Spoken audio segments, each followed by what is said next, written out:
Hello, it is Joe here from Rove Motorhomes in Chausson, and today I'm going to show you how to operate the Chausson Flash 514. So first we'll go around the outside and then I'll show you how to work the inside. So as we go through, we'll see that is where your diesel fill is, and your AdBlue fill is just there as well.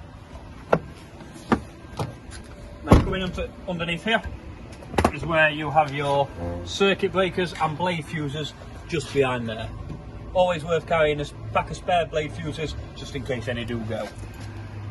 Also here you do have your fresh water drain, which is just like the yellow lever there. All you do is twist it up and that is it draining out of the bottom of the road. Then close it. If you are wanting to use the water, make sure it is closed for when you are filling it full. Have your main cable just there as well. And then the cassette toilet is on a set of wheels as well, so it can be a little trolley dolly. And when you are popping it back in, make sure that orange recess there just falls into there, just so then you know it is aligned properly.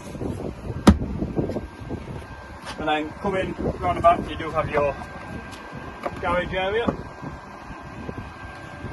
It's a nice large garage space.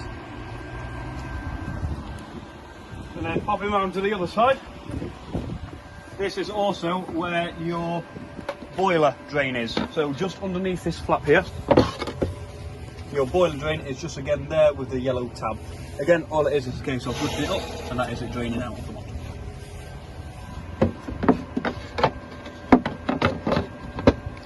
And then your grey waste is just here. So all it is again is just pull that lever, turn it, and that is it draining. And then shove it back in to keep it from draining. When you are working, when you are using your heating off gas, your hot water off gas, make sure the cover is taken off here. If not, it will not work. Then you do have a shower point, outside shower point as well. Behind here is also where the gas boiler is. So coming onto the inside, you have your kitchen area, and so you have your 3 hob rings, like so. And then you also have your grill, which is just, at least on the catch there, now I've got a light in the grill.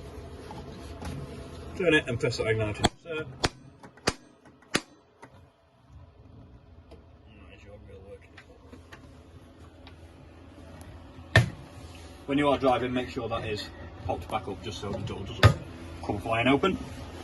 We've also got your water. It's a very good flow rate. You can also hear it kicking back in, filling up the taps again. You might be able to see it on the video with its steam coming up, because it does get up to 70 degrees in this fan.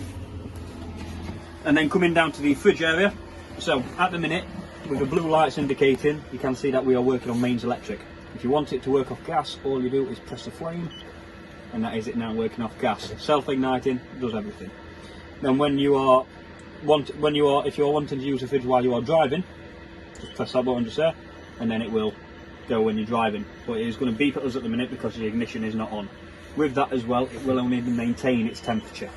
So if you can get it cold before you travel, do so and then pop it onto that. And then if you do want to press the A button, it will then automatically find the best source. It will find electric first, followed by gas, and then vehicle battery. But most of the time, if you are on a site, you will be using the mains hookup. This one is your temperature. So 5 is the coldest, and for want of a better phrase, 1 is the warmest. In the UK, we usually say around 4 is about ideal.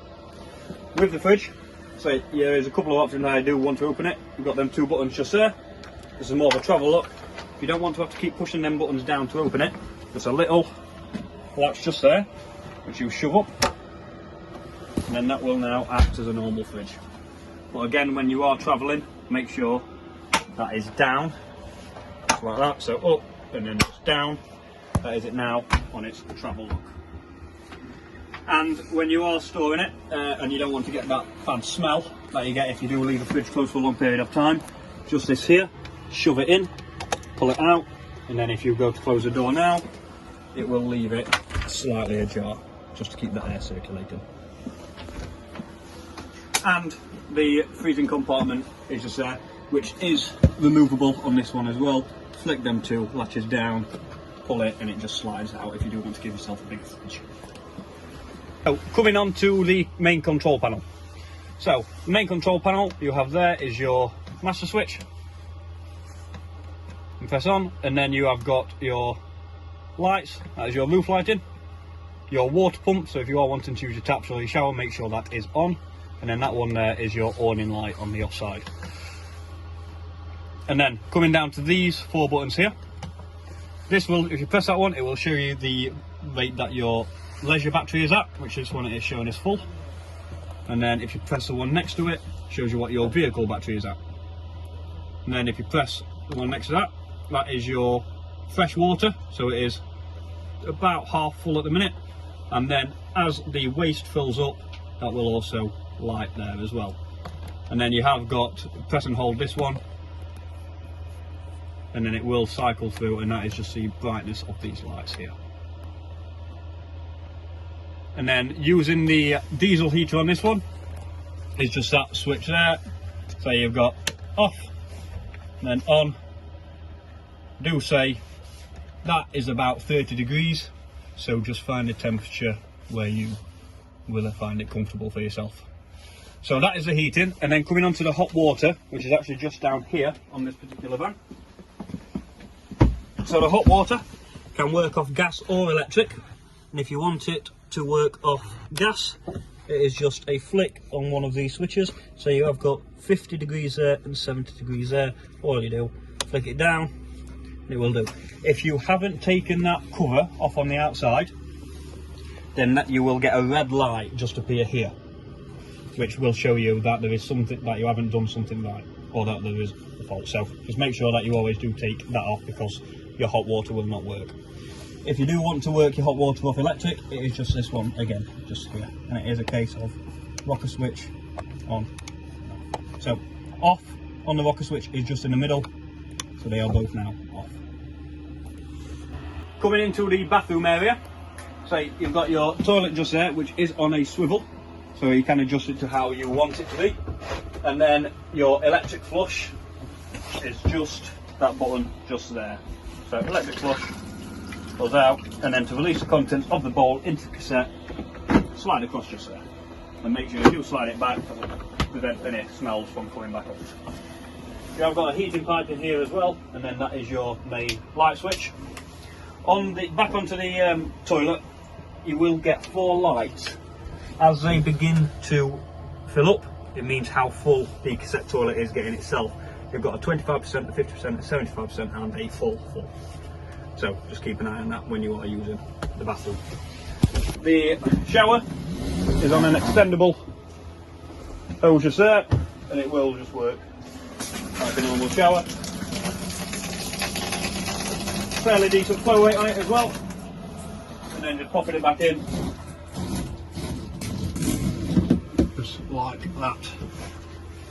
When you are travelling, make sure all of these doors are locked open, just so that they're not going to be swinging about all over the place when you are driving. And then coming into the cab area, so you have your screen there, which there is a sat nav on it, which you can use. You can also connect your Bluetooth up to it, so you can have your film working. Got your radio stations just there as well, and say the sat nav button is just that one, just there. You can enter your destination, and that's absolutely fine. Very good system, this one as well. And then coming into the rest of the cab area, so you've got your blackout blinds for during the night, and then this one does meet in the middle with the other one on that side as well. So when you are wanting to lower the bed, what you need to do first is turn this isolation key either, so that is in its off position there. So if you turn it on, just there, now the bed is able to be lowered, and the switch for the bed is just down here. And then, as you can see, we'll just pop the bed down. Yeah, and then there is a set of ladders for it as well, for nice easy access. But if you're not wanting anyone to knock the button, Just making sure that you do turn that isolation key off again, just there.